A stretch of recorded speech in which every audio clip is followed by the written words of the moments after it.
Hi, welcome back to Happy Hacker with Ambition. It's Saturday. I am poo picking. I'm just done Indies. I'm just going to pop you in. Hopefully, you're not going to get turned off. Just catching up. Lovely Laura did put the ponies out for me this morning so that I didn't have to come down at 3:30, which was awesome of her. However, that means I didn't muck out, so now I've got to muck out, which is what I'm doing now in the afternoon, which I hate. I like everything to be done by now. What's Indy looking at? I've got to go and put an electric up on that. She's watching something. Not sure what. She's the only one who's spotted it. I've mucked out Indy. I'm just doing Rosie now, who seems to just poos in the corner. So it's a mammoth. It's like a muck heap, but she does poo always in the corner. Looking at something. Jeannie's looking at a funny smell around here. I wonder if Mr. Mickey's got a bomb from us. No? Weird. I can smell something. Very odd. It's so mild. I mean, if I was a pony, I wouldn't know what season it was because we've had frost this week. We've had torrential rain. We've had more frost. Now we're up to 14 degrees, and the only one of my ponies who's out with a rug on is Tia in Indy's 100 gram Laura put on her. So she's like living the life in that. So she's perfectly happy. Still haven't clipped Indy. Need to do that. Keep saying that, but I've got to sort everything out this week. So I've got a lot to do this week. I've got a lot of work. So instead of riding, I'll have to do a little bit of paperwork. However, this week, the week just gone, I've been very pleased with what I've done with my ponies. Laura taught me how to use her Pessoa. I haven't used Pessoa for years. And it highlighted how Rosie manipulates me into losing my shit with her because she frustrates me, and how to deal with that, because it's really interesting, because I've seen Laura absolutely lose it with Bally and just like get frustrated, not lose it in any other way, because Laura's not like that, but I just went, oh, for God's sake, I just can't come a lot shouting, because I just like, Argh! And Rosie's like, huh, got you, mum, got you. So, and she was making me step into her, that's Rosie, and thereby being able to do exactly what she wanted to on the lunch and not actually do the work that we wanted us to.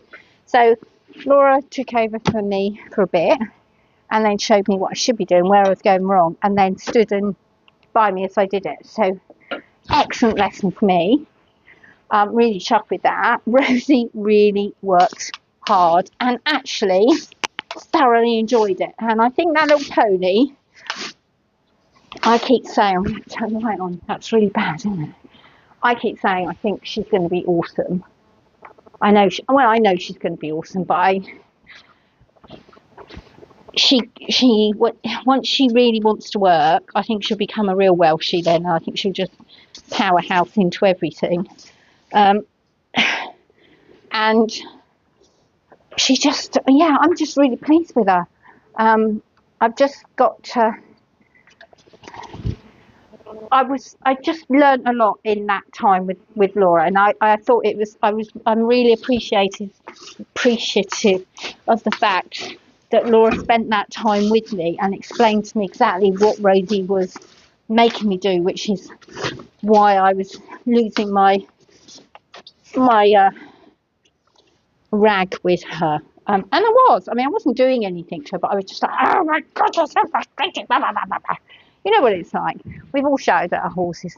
And if you're saying you haven't, you're sitting there going, no, I've never done that. Well, you're either an amazing person or you're lying. Because it's, you know, they do frustrate you sometimes when you don't understand why they just won't do what's right and what you're asking them. And then when you have it pointed out to you that actually they're making you ask them in the wrong way, then you can understand why they're not doing what you're asking them to. So I learned a lot. I also don't think Rosie's as confident as she pretends to be.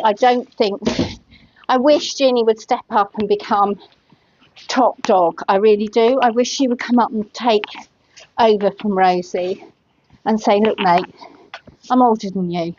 I've got more life experiences. I'm harder than you.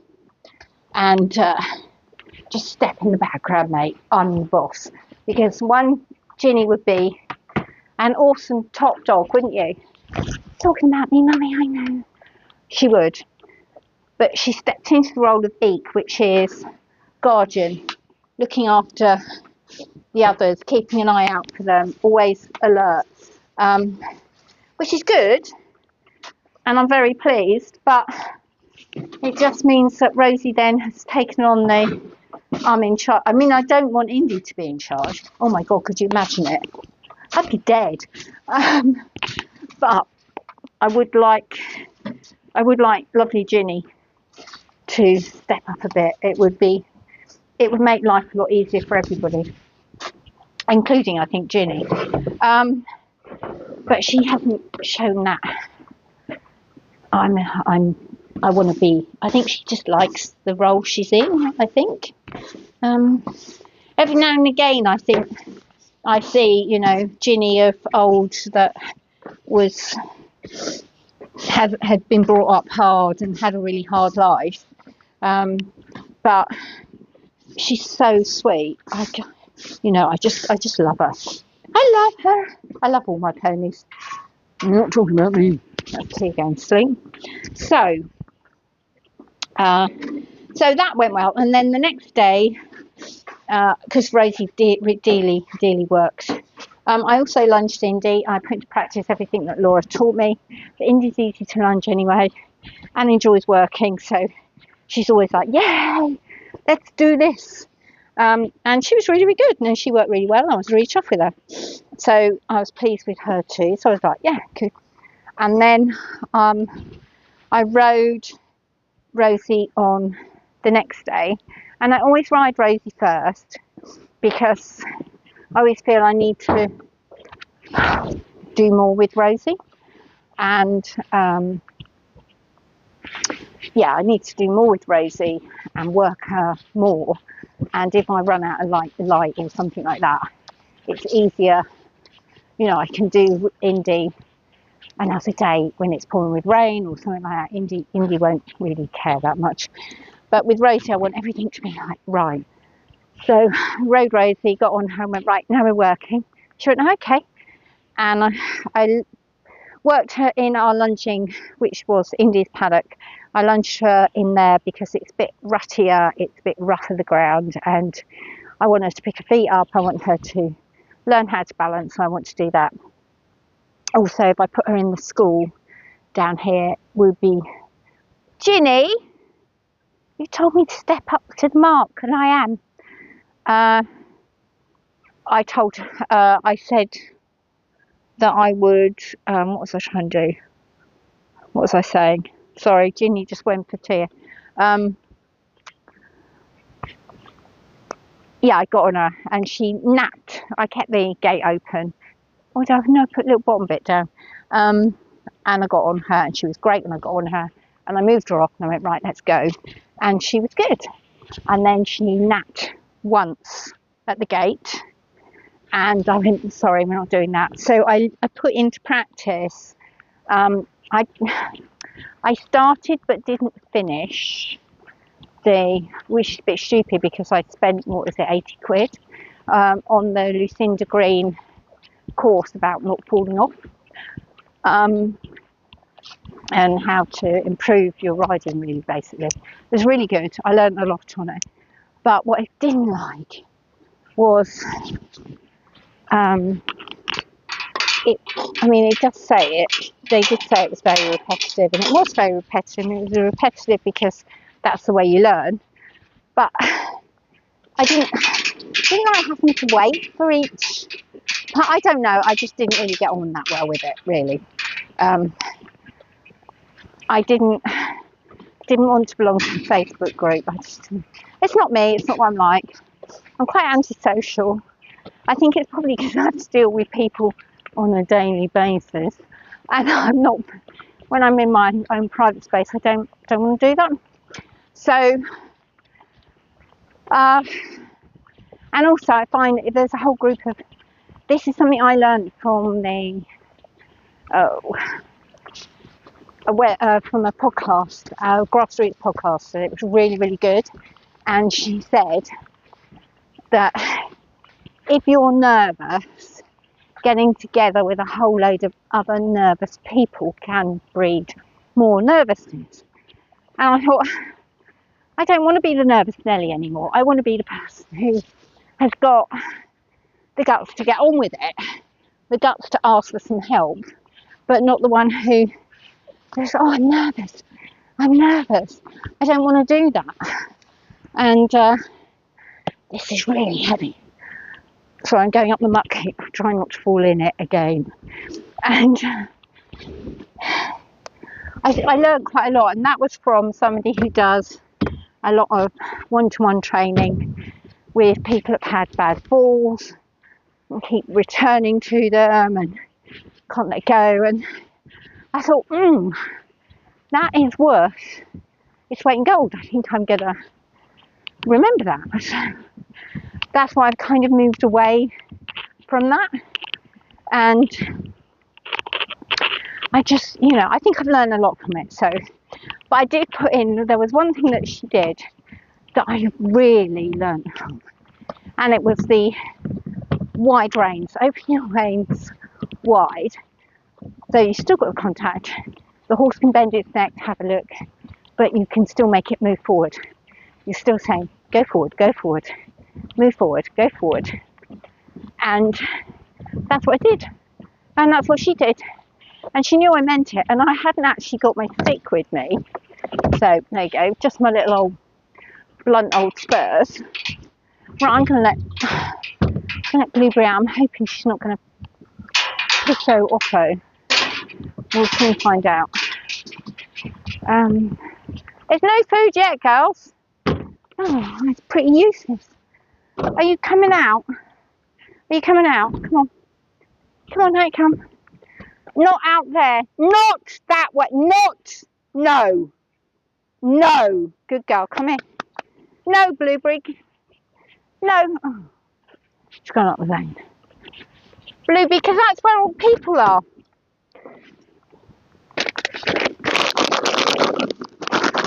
You don't like the new treats. I'm afraid Arden Grange, Crunchy Bite, she's not that keen. She prefers Waitrose cheap and cheerful ones. But I've lost them. I don't know what I've done with them. I don't know where they've gone. So I'm going to have to buy some more Waitrose treats this week. So I only buy one packet, and it generally lasts 2 weeks. And we haven't got any. Oh, hello. Right, you're not going to like these ones. Oh, well, I might. You come for this. I'm not going to put you back in the car. I want you to be out running. But I want you to be out with me. Is that all right? There we go. Oh, she didn't like him. The other ones that she really, really likes, but I think I've run out of those, is the Pet Munchies. Well, they say they're natural. Waitrose are really cheap though. Just £1. She loved it. Where you going? Do you want this one? Do you want this bit? I don't know, it depends. Oh, good girl. Yeah, she's crunching it. So, sorry, perhaps on Grace, perhaps she does like you. Good girl. Right, I've just got to see if I've got any more. I've just got to put some more in my pocket, Blueberry, so you stay with me. Normally she bombs around the field with me. She's right in here. Oh, I do like them, really. Yeah, I do, really. I just... Go on back out. Mind your head. Ginny, do not bite that rug. That's not fair. Okay. Oh, come on, we've got to go and poo pick now. I want to get some poo picking done. Come on, babe. Come on, Bloobs, this way. Come on. So, yeah, I rode Rosie. I did all of that with her. Put that all into practice. Got flipping awesome trot. Much more forward going. Forward going, thinking that perhaps my pony might make it into a canter for me. But didn't push my luck to do it. I just wanted a good, really good trot, really. I thought, let's go for that first, which is forward and meaning, you know, oh, good working trot. That's what I got, and that's what I asked for, and that's what I got. So I was really tough with that. Oh, I don't need that light on because that needs recharging in a minute. So I was pleased with that, and then I got on and I rode Indy, and as I said, I was asking more from Indy, so I got a bit more reaction from Indy than I normally get, but she's a good girl. I will go home and get your food. Blueberry, this way, come on, going down here. Yeah, I got more reaction than I would normally get, but I was really chuffed with her. You know, I said to her, you need to bend, I need you to work in an outline, I need to slip that tired old back up and actually start using yourself. And she was like, I'll just give a little bit bucket here. So that's what she did. And I went, well, you can do that, but you've still got work. And then she went, oh, okay. So, Bloobs, going the wrong way. Come on, this way. Come on, Bluebie, come on, this way. You can't run, no, you can't run out there on your own. Top dog walking time, and these people, Bloobs, come here, come on. Bluebie there, come in. Come in. I think she just wanted a treat. Oh my goodness me, look at her turn and speed. Auntie Liz would be so happy with you. Yum, yum, yum. Yum, yum, yum. Oh, yum, yum, yum. Right. So, yeah, so I'm pleased with Indy as well. Obviously, Indy was a little bit hot because she still needs clipping. The drama of clipping Indy is going to go on and on until we do it. And I haven't got any treats for you, Ginny. I have got some. I heard that you bought some. Yeah, but I've only got dog treats in my pocket. I'm not going to hurt you, am I? I'm never going to hurt my Ginny, am I? You're my girl. You're my sweet girl. You're what made me fall back in love with ponies. Yeah, I am. I'm very special. But you do like a few treats. I do, and you haven't brought any with you. Right, I just need to get this block pre-picked. Come, Bloop, you're still going the wrong way, mate. It's out into the field. It's this way. Come on. Come on.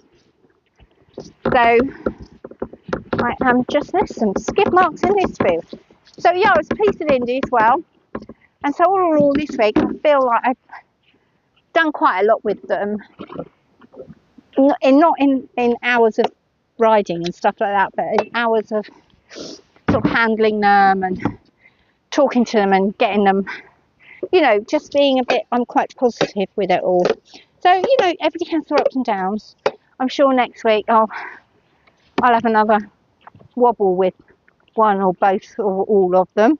But, you know, that's how you get going, especially in the winter, because I'm really keen. Laura was saying about hiring a forest edge because it's inside, and just cantering Rosie around and around and around, which would be a good idea if I could get her to canter. So I will have a go at that. Whilst, you know, schooling her in there would be probably a really good idea. So I'm going to have a go at that. Booby, come on. Booby bear, come on. I just don't know when at the moment, because obviously this month, is it this month I didn't get paid as much because I didn't work as much? Or next month, it might be December that it comes home and hits. But yeah, it's just, you know, I haven't got quite as much money coming in for the next 2 months as I would normally have, which is like the worst time. However, my January pay should be better because I am working Christmas Day and Christmas Eve, although Christmas Eve is not a special day. But yeah, so I'm doing that. I don't think I'm working. I don't know what else I'm working. I think down for it, but you know, it's going to be fun. I'm enjoying my ponies. I really don't like having them in. Really don't like them being in. Oh, especially when it's like this. I just want them out. I just want them out. But then I have to remember grass has got to last until March. And obviously after these heavy frosts, you can see that they've eaten quite a bit. And it's not replenishing, whereas when we've only been here a couple of weeks, haven't we? The grass was still growing. But you know, bits of it they haven't gone into and eaten, like in the school, the girls haven't gone into the lunging bit. So they can go in there and eat that. That hasn't been eaten down yet, so we've got that. See, with Laura, she's got 2 paddocks. So she's got, well, 2 fields. She's got her house field and she's got the field next to this one, the church field, that is used for her turnout. And I just had the one field, which was when there were 2 of them, heaps grazing. Still heaps of grazing for 4 horses, well, 4 ponies, but it still makes you go, oh. And I have been feeding, which I haven't done before, but I am giving them a little bit of stuff. Mainly, it's generally maybe just fibre, but I have had to do that. But anyway, right, well, that's the wrap up of last week. I'll bring you along. I did record some of the riding with Rosie and with, did I record it with India? I don't know. But I will drop some of that in next week's pod and we'll take it from there.